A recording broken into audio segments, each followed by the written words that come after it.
Sometimes people might have this idea due to cultural concepts or photos, social constructs, that motherhood is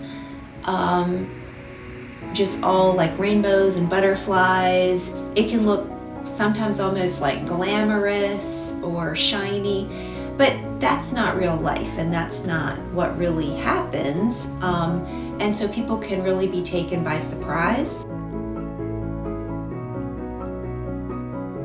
Postpartum depression is a medical condition that affects about 15 to 20% of mothers. That's a little bit of an outdated term now. Now we say PMADs, which is PMADs, which encompasses perinatal mood and anxiety disorders, and actually can happen anytime during pregnancy or up to a year after birth. The baby blues affects probably like around 80% of people who have just given birth. The difference though is depression is something that lingers, it lasts, it's persistent most days for 2 weeks or more. I like shining, I like million. Cardi B, one of hip-hop's hottest stars. They call me Cardi. And this morning, she's revealing her very personal struggle with postpartum. In the March issue of Harper's Bazaar, she says that the transition to being a mom has not been an easy ride, saying that postpartum depression hit her hard.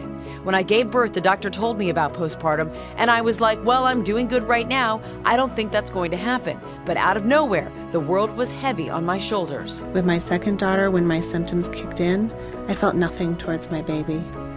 It was as if one day I woke up and I didn't care about her. I would look at her and I felt no feelings of bonding or attachment. I didn't care. PPD made me hate myself, inside and out.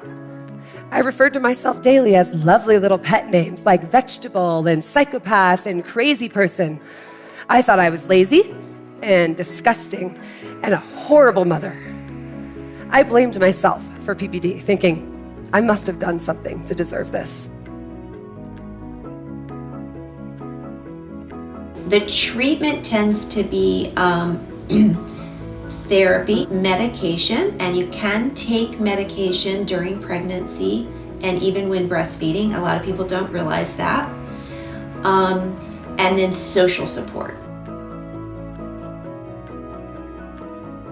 Sometimes people will think that if they tell a professional or a family member or friend that they're not doing as well as they're trying to look, they sometimes will think like, well, someone will say I'm a bad mother, or would I get my baby taken away? Or they don't have adequate treatment in their community. For people with lower socioeconomic levels, that makes extra barriers to getting screened or getting care. This beautiful baby is in the arms of a smiling mother who's just delighted. That's what we as a society want to see. So to walk into your obstetrician's office and break down crying or say you don't feel the way that society expects you to is a real burden.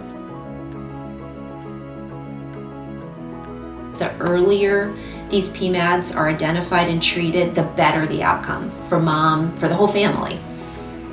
This is a medically urgent/emergent situation, and we need to do a better job of connecting what happens above the neck to what happens below the neck. Your friends, your wives, your sisters, even yourselves. You will need these tools to identify postpartum depression because she or you are going to want to hide the scary symptoms.